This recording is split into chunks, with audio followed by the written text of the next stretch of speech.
Right, we're here with Hank May. Thank you so much for joining us for the WSUM interview series. I appreciate it. And just to start us off, could you please introduce yourself and tell us a little bit about your musical project on your own words? No problem. My name is Hank May.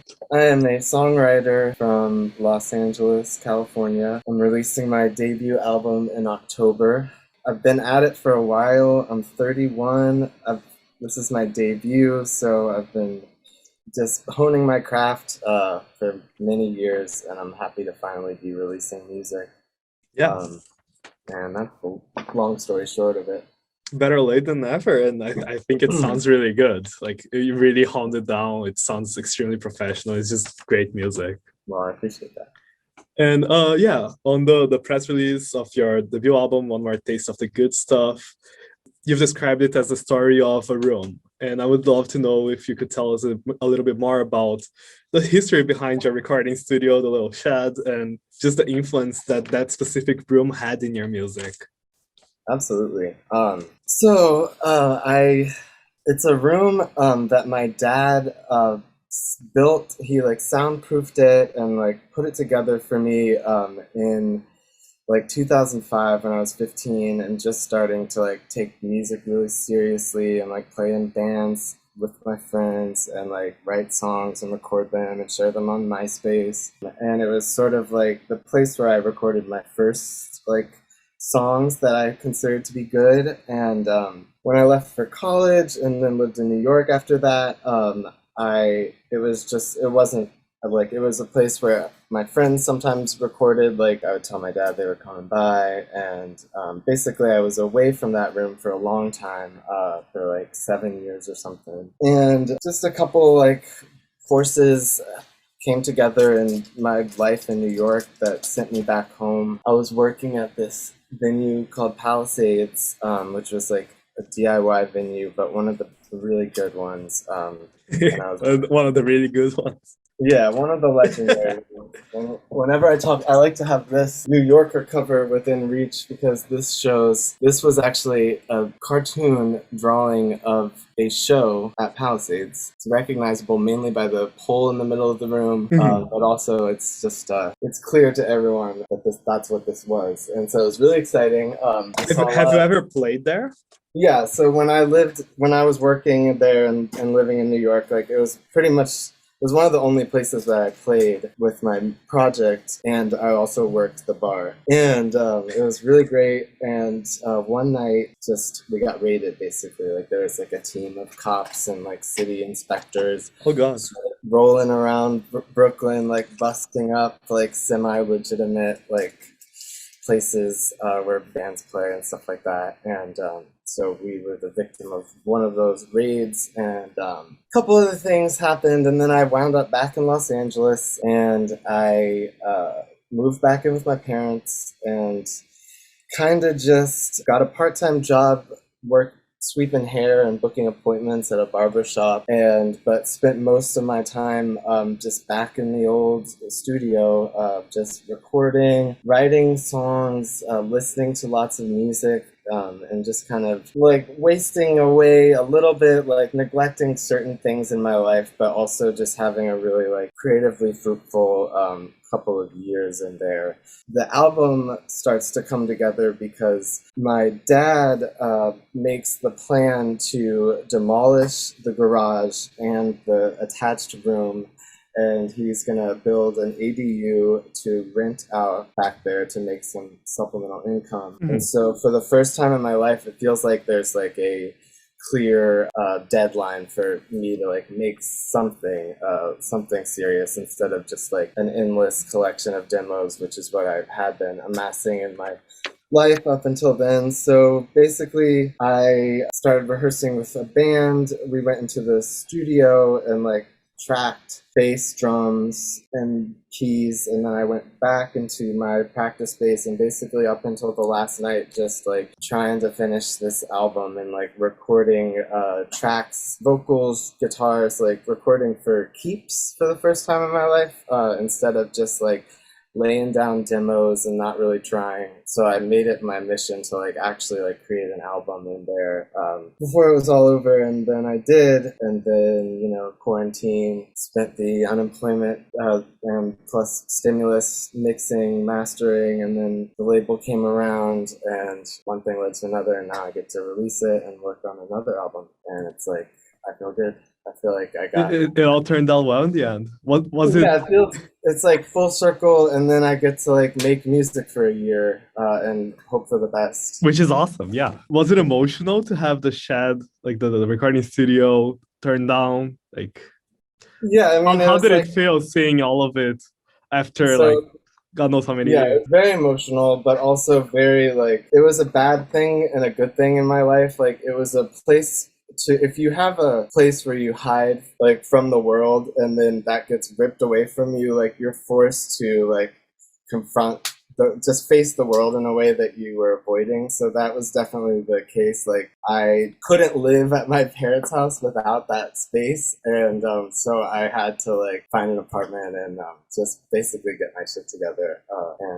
And so when I look back at the songs, to me it's very obvious that everything in it is like about isolation and like longing for connection, and like the songs are either take place like in the studio itself or like on a errand, like an excursion that began and ended back in the so quarantine very much had like a strong impact on your storytelling, like your lyric writing, your music. Yeah, quarantine. Well, this was all before quarantine. Like I'm like a year late with this album. I have my quarantine album is actually the one that I have like just finished writing. So I basically wrote a quarantine album before quarantine. That's crazy. And that's how like, when I asked me what it is, it's like, well, it's like I was in this room and then I'm like, oh fuck, like that sounds a lot like a quarantine album. But whatever. Very topical. Yeah, you're on there. And you worked with a couple of big producers and engineers like Brian Rosemeyer, that produced Kurt Weill, or like Dave Cooley from Paramore and Tame Impala.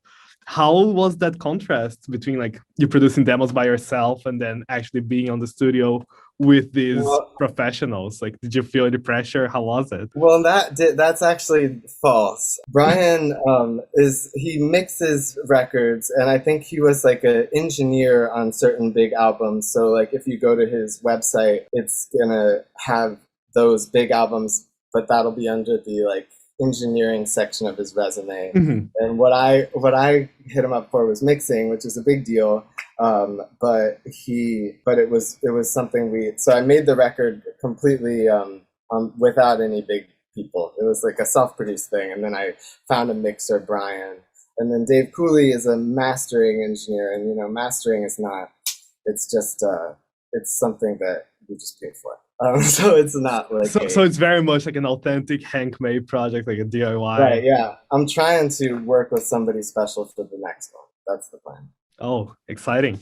And yeah, your dad had a very big influence, like helping you set up the recording room. I saw that he gave you your first guitar as well. And then you mentioned a little bit about your cousin and how they introduced you to a lot of like 90s bands.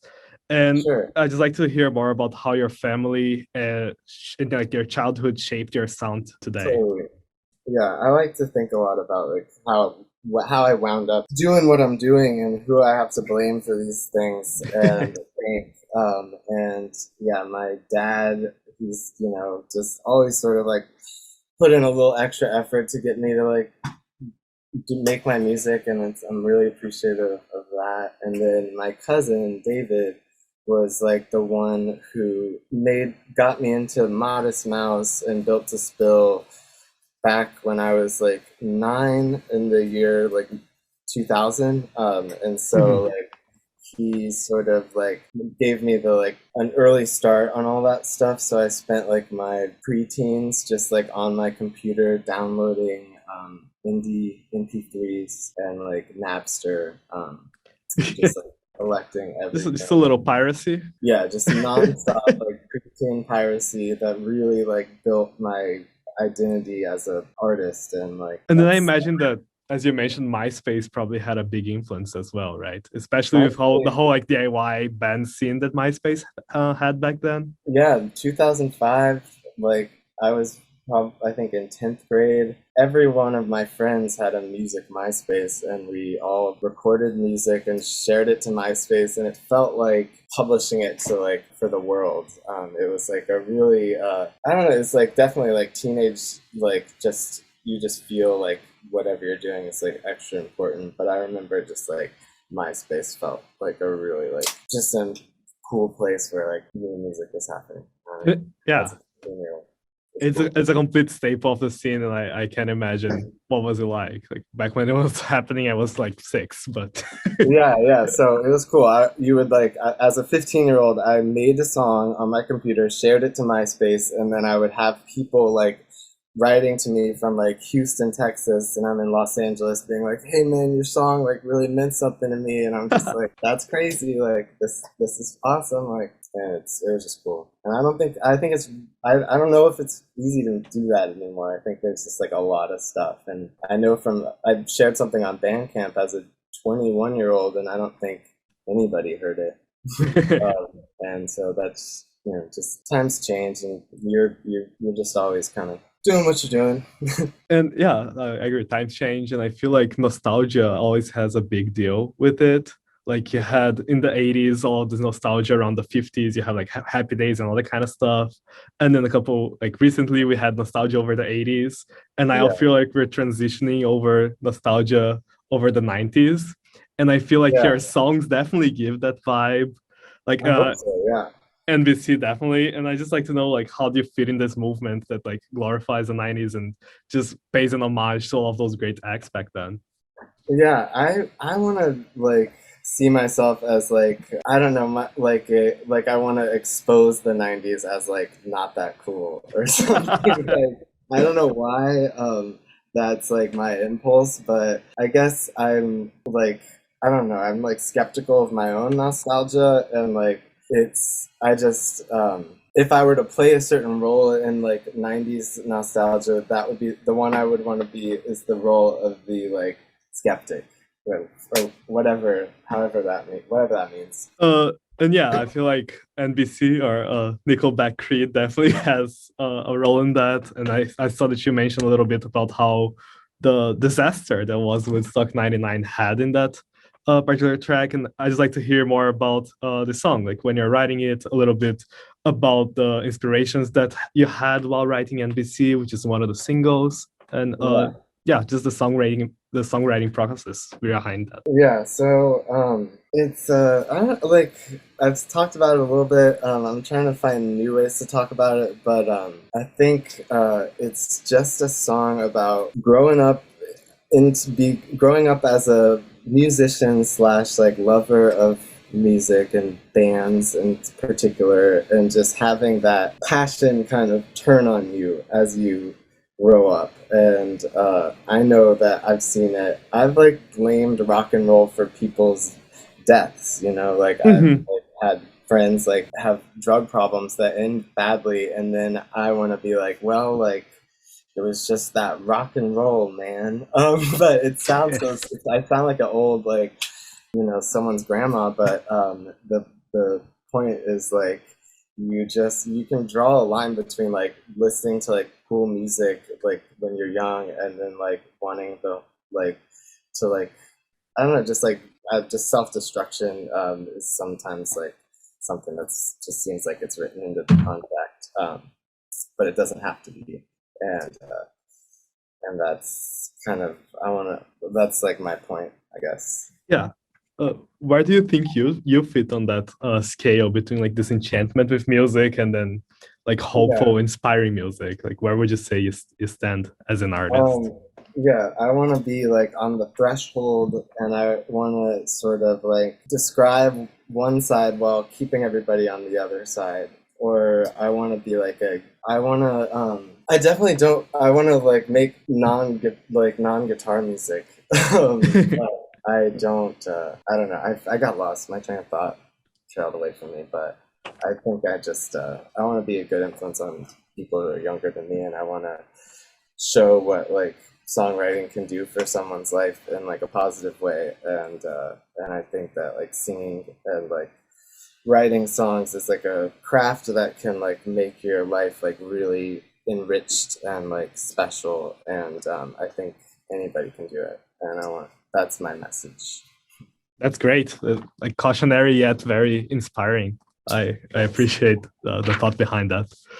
Yeah. And yeah, you mentioned that you want to make music that's not just guitar centric, and I would love to hear what you're thinking about that. Do you have any influences that are out of the box or anything that inspires you that's seen as non-traditional?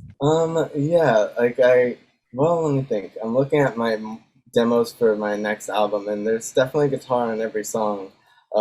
But I guess I want to use the guitar as like way more of a paintbrush than like a platform on which to like put things. So I want the guitar to be like basically no rhythm, very little rhythm guitar, and I don't know. I think my influences are everywhere. I'm listening to like a ton of '90s hip hop actually, and trying to just sort of like see where that takes me, and I don't know, just record, make loops, like just keep it interesting and not make something that sounds nothing like what I already did, which I think is already happening. I feel good about it. I'm excited just see how you innovate and how you change your sound. That's great. And yeah, just going back to like LA and New York, you did like the very, I'd say, like classical artist move from LA to New York or New York to LA. And Yeah. how does it feel being back home? Like, do you see LA with new eyes after you lived in New York for a little bit? Not, I mean, new eyes, yes. I feel like I have new eyes, and I think New York. Well, it's hard to just think about LA and New York, but I know personally, like right now in Los Angeles, I'm like definitely focused on just the natural like environment, the climate, and the options for like camping in Southern California, and like situation with the beaches is, and like how fire seasons are gonna look like, and just I don't know. Now I just walk around and like look at people's plants and like think about what plants to plant, and I definitely like it's way better to do that in Southern California than New York City. A lot more space too. Yeah, there's more space, but the traffic here is unacceptable, and like there's just too many people. Like I can't. Like LA is like somewhere where I feel like it's a good place to make albums, and so I gotta stick it out for a little while. But I definitely plan on going somewhere where there's not like millions and millions of people. Come to Wisconsin, come to Madison. Oh, yeah, it's not bad. No, it's just lovely. But yeah, this music scene contrast, I feel like there's a lot of differences between New York and LA, and I just like to hear your input on it. What you felt as a musician making music there compared to making music there in LA.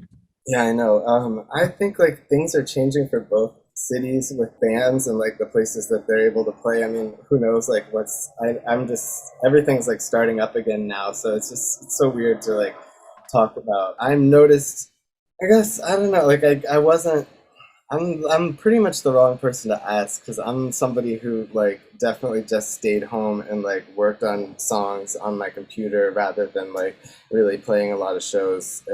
When I was in New York, I got this lucky job, and like I had some friends who were like really like supportive and like helped me book shows, but it was like play like once every 2 months or something like that, and just work on music in my apartment. So I don't have a lot to say about the differences. All I have to say is that I hope everyone's still like, I think like when you're in your early 20s, since you're like really have like a lot of energy and motivation, like if you love music, you should definitely like work on booking shows and like making venue spaces wherever you can, because that work is definitely vital to musicians being able to like share their songs and stuff. So with the DIY scene, especially, like music's wherever you are, I guess. You don't have to be in any of these places to produce really good music. Let's talk a little bit about your future album that's about to come out. I don't know when this interview is gonna come out, but hopefully it's close. And after listening to all these songs, one particularly stood out to me, which was Offline.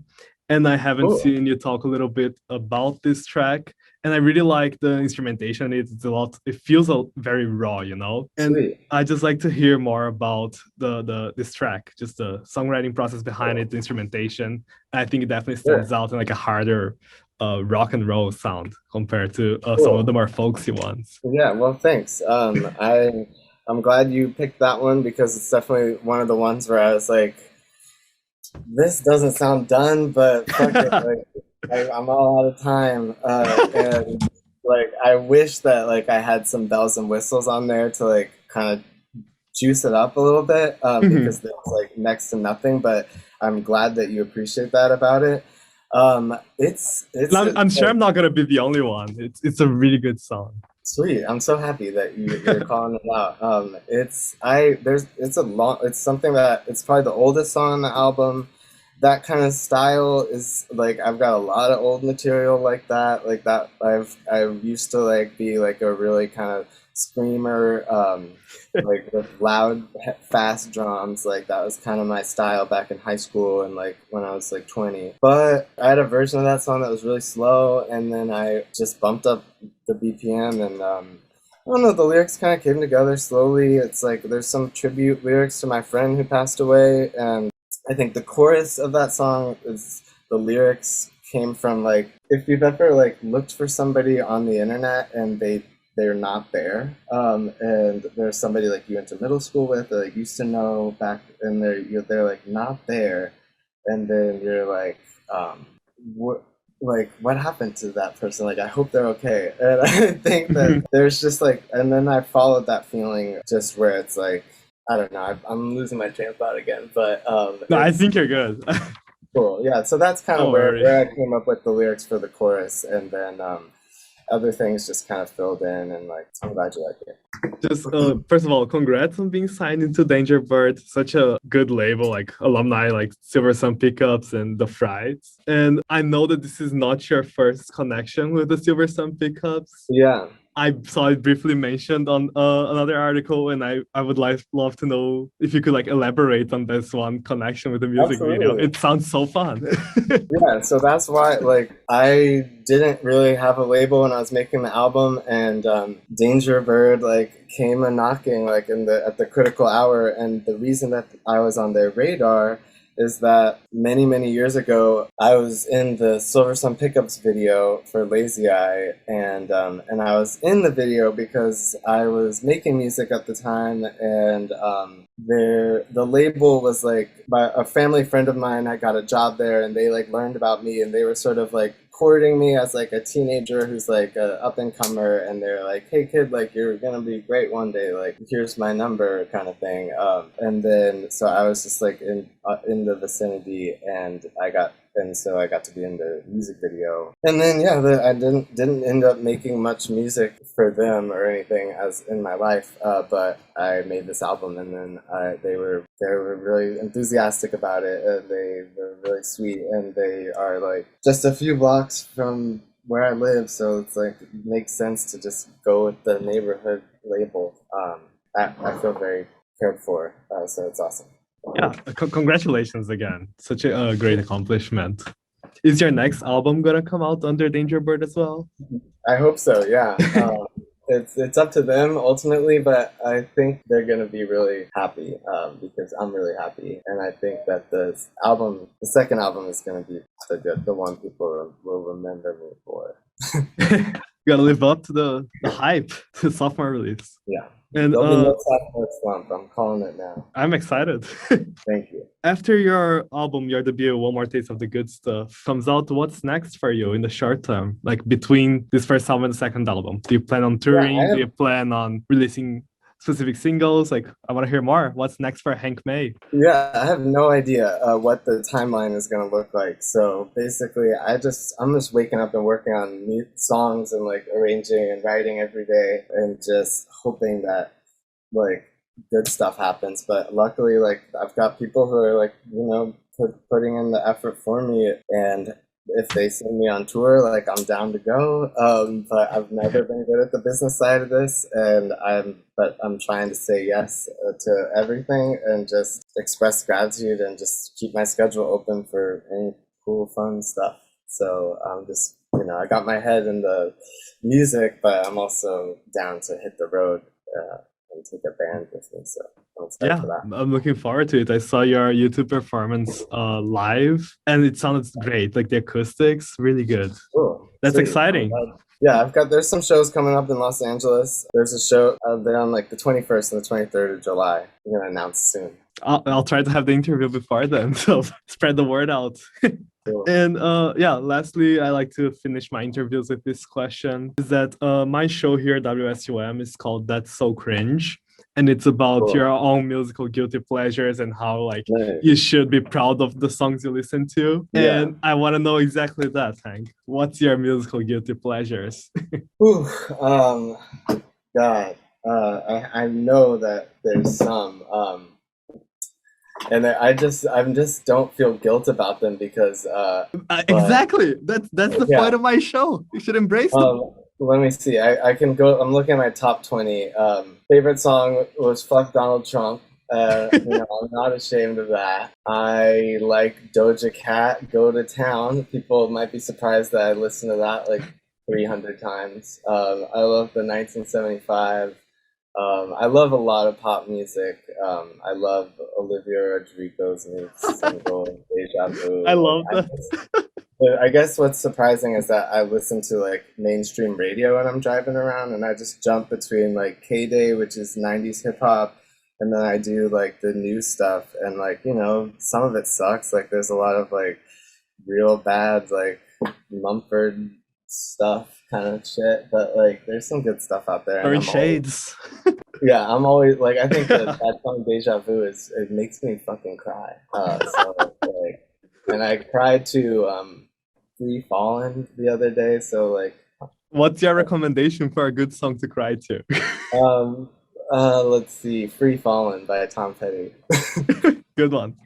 Yeah, thank you so much for agreeing for the interview, Hank. I appreciate it. Yeah, it's a pleasure. Yeah, really good. Just put your music out there just so everyone knows. Hank's album, One More Taste of the Good Stuff, is coming out later this year. It has, as of this interview, 2 singles out and to see in 2019. Be sure to stream those. And any last words, Hank? Anything you want to say? Just that if I come through Madison, like we should hang out. Yeah, I'm down. All right, cool. Yeah, thank you so much. Of course.